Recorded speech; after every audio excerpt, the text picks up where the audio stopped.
Good evening students. आज जो हम टॉपिक करने जा रहे हैं वह बहुत ही सिंपल और बहुत ही इजी टॉपिक है।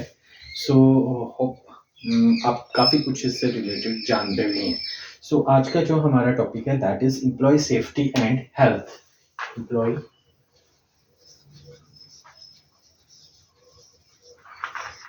Safety, employee safety and health. ठीक है, एम्प्लॉय सेफ्टी और हेल्थ के लिए एक इंडस्ट्री में क्या क्या चीज़ें होती हैं। सो बेसिकली सबसे पहले हम डिस्कस करते हैं एम्प्लॉय सेफ्टी की बात।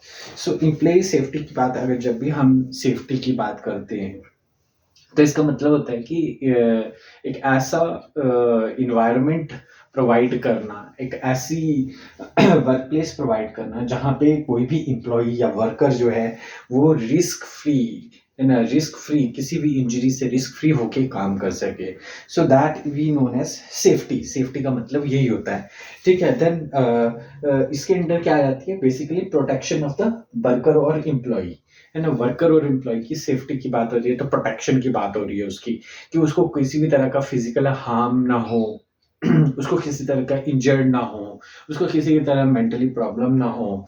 सो that comes under the employee safety safety program. Basically जो एक्सीडेंट रहते हैं किसी भी इंडस्ट्री में, कोई ना कहीं किसी न किसी तरह का एक्सीडेंट होने के चांसेस होते हैं, बिकॉज एक्सीडेंट ऐसी चीज़ है जो कि अनकंट्रोल्ड हैं और अनप्लान्ड रहते हैं।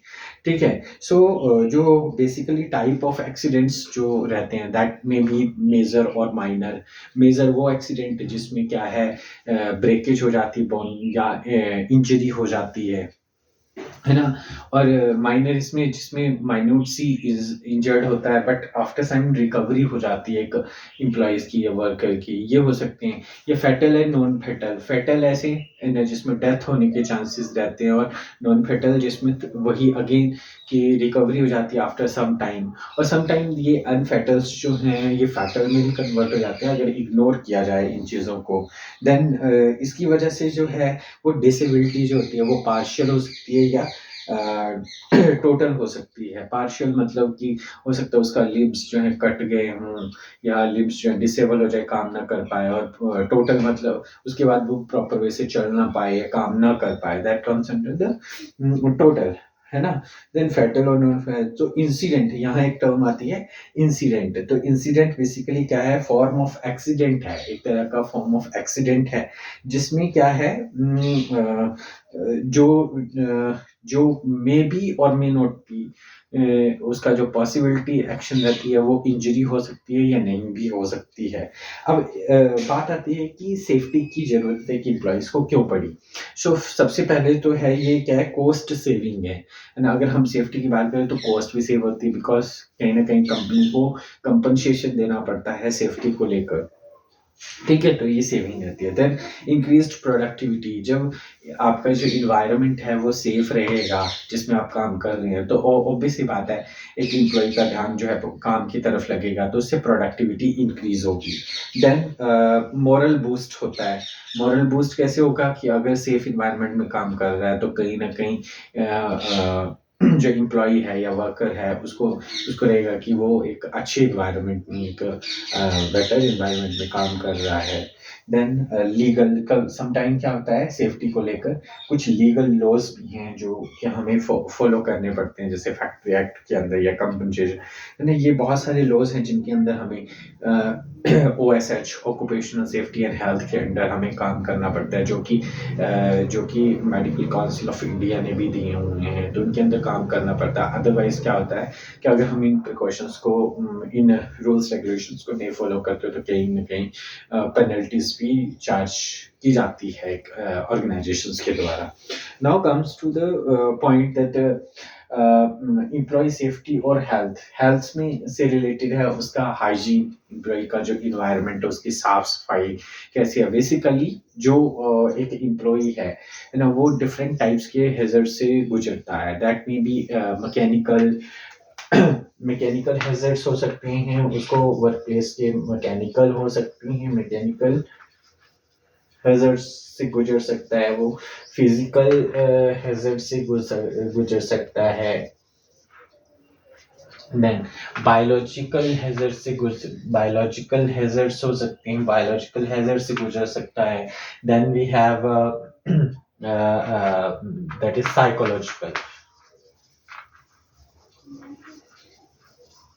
साइकोलॉजिकल हैज़र्ड्स भी हो सकते हैं।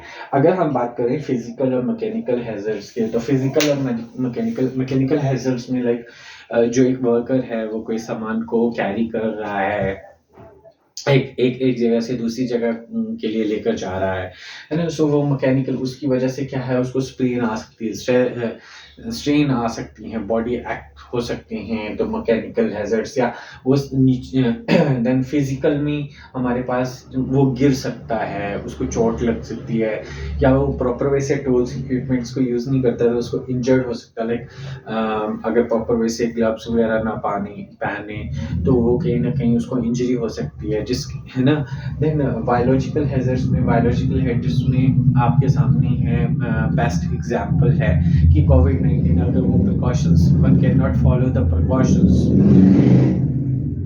If one can not follow the precautions of जो है अगर वो फॉलो नहीं करता है तो उसको कोविड-19 हो सकता था। सो बायोलॉजिकल में वायरल डिसीजेज़ आ सकते हैं, लाइक इन्फ्लुएंजा है, कॉमन कोल्ड है ना? देन बायोलॉजिकल वायरल में जिसमें वायरस बैक्टीरिया से हो गया, फंजाई से रिलेटेड कोई कंटेजियस डिसीज़ से कम्युनिकेबल डिसीजेज़ हैं, ये सारी चीज़ें हो सकती हैं। देन साइकोलॉजिकल हैज़र्ड्स में जिसमें मेंटल प्रेशर की बात करें, जब ओवर वर्कलोड बहुत ज़्यादा है, स्ट्रेस मिल रहा है, या सेक्सुअल हैरासमेंट की बात होती है, या बात करते हैं हम जेंडर डिस्क्रिमिनेशंस की बात होती है ना? सो ये सारी चीज़ें जो हैं comes under psychological hazards.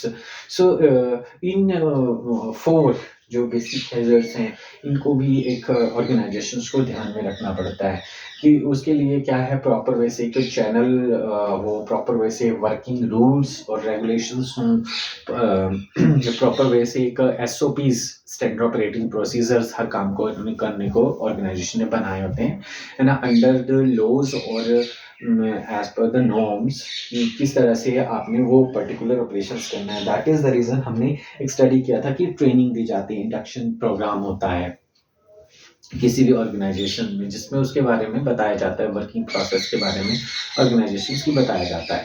Now comes to the कि ये मैकेनिकल, फिजिकल या बायोलॉजिकल, साइकोलॉजिकल हैज़र्ड्स होते हैं, तो उसके लिए क्या प्रोविज़न रहता है? बेसिकली जो कंसर्न पर्सन है, या अगर कोई फिजिकल और मैकेनिकल हैज़र्ड्स होता है, तो बेसिकली जो कंसर्न पर्सन है, जो ट्रेन्ड है, जो सुपरवाइज़र हैं या मैनेजमेंट है, उनको ये रिपोर्ट किया जाता है, इंसिडेंट को रिपोर्ट किया जाता है।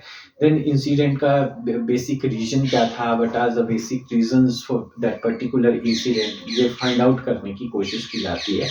और देन देखा जाता है कि एज़ पर एसओपी क्या उसने उस रूल्स रेगुलेशंस को फॉलो किया था, नहीं किया था, क्यों नहीं किया था, क्या रीज़न्स रहे थे, एंड उसकी एक रिपोर्ट जो है पर्टिकुलरली सबमिट की जाती है, सो दैट कि फ्यूचर में वो इंसिडेंट या हैज़र्ड्स ना हो सके।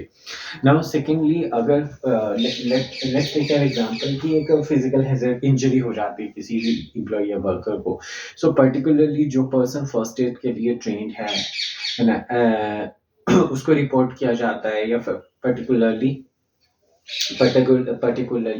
या जो भी डॉक्टर या नर्स जो है जो कंसर्न ऑर्गेनाइजेशंस के साथ जुड़े हैं, उन्हें दिखाया जाता है फॉर द चेकअप।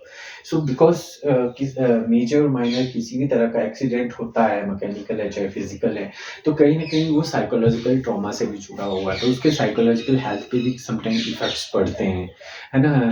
जैसे in case of fatal kind of accident या पार्शियल डिसेबिलिटी, है ना? तो ये कहीं न कहीं तो इन सभी चीज़ों को लेकर एक क्या है पर्टिकुलर एसओपी हर ऑर्गेनाइजेशंस का होता है कि उसमें सो अगर हम बात करें कि किस तरह का कॉम्पेंसेशन दिया जाता है, तो मैं आपको बता देता हूँ कि हमने किया भी है थोड़ा-सा इसके बारे में कि कहीं न कहीं जो पर्क्स दिए जाते हैं, जो आपकी सैलरी के साथ जुड़े हैं, जैसे प्रोविडेंट फंड है, या ईएसआई है, एम्प्लॉयी इंश्योरेंस है ना? या ग्रुप इंश्योरेंस करवाया जाता है, या medical free of cost medical facilities दी जाती हैं थ्रू आउट द ठीक है, ये क्या है एम्प्लॉयी की सेफ्टी और हेल्थ को ध्यान में रखते हुए ये चीज़ सॉरी मैंने हेल्थ के स्पेलिंग गलत लिखे थे।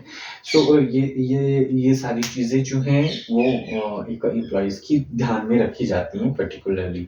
कि सम टाइम क्या है यहाँ पे क्या है यूनियन के साथ एक कमेटी भी हेल्थ कमेटी भी बनाई जाती है सो दैट कि वो चेक कर प्रोबेबल जो प्रोबेबिलिटी जहाँ पे एक्सीडेंट हैपनिंग की हैं उनको टाइमली रहते मेंटेन करवा सकें, उनको रिमूव करवा सकें सो दैट कि एक एम्प्लॉय को और वर्कर को एक सेफ और हेल्दी एनवायरनमेंट मिले। ठीक है, सो ये सारी चीज़ें भी ध्यान में रखा टाइम टू टाइम के हाइजीन का एनवायरनमेंट के हाइजीन का भी ख्याल रखा जाता है जिसके लिए हाउस कीपिंग डिपार्टमेंट जो है वो काम करते हैं ताकि किसी भी तरह की कोई भी परेशानी एक एम्प्लॉय को ना झेलने पड़े।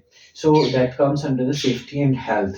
ये तो थे हमारे पास जैसे स्ट्रेस को लेके है जनरली ऑर्गेनाइजेशन में स्ट्रेस को लेके अगर हम साइकोलॉजिकल जिससे उसके बिहेवियर पे काम करने के पैटर्न पे फर्क पड़ता है तो उसके लिए क्या है ये फैसिलिटीज दी जाती है। Now comes to the point कि इसके अलावा और कौन सी ऐसे हैजर्ड्स हो सकते हैं जैसे इन केस ऑफ फायर है ना इन केस ऑफ फायर उनको क्या है मॉक ड्रिल्स वगैरह करवाई जाती है ऑर्गेनाइजेशंस में so that in case of fire और इन केस ऑफ अर्थक्वेक जो है वो एक एम्प्लॉय जो है वो इजीली अंडरस्टूड करे इन चीज़ों को है ना how to use the emergency exits और किस तरह से वर्क करना है उसके बारे में पता चल सके। So these are the things which is related to the safety and health से related मैंने बताया जैसे मेडिकल फैसिलिटीज देना फ्री ऑफ कॉस्ट है ना या इंश्योरेंस करवाया जाता है that comes under the health part है ना। सो एक एम्प्लॉय को हेल्दी और सेफ इन्वायरमेंट देना बहुत जरूरी है जिससे कि क्या है प्रोडक्टिविटी में ऑलवेज इंक्रीज ही देखने को मिलता है।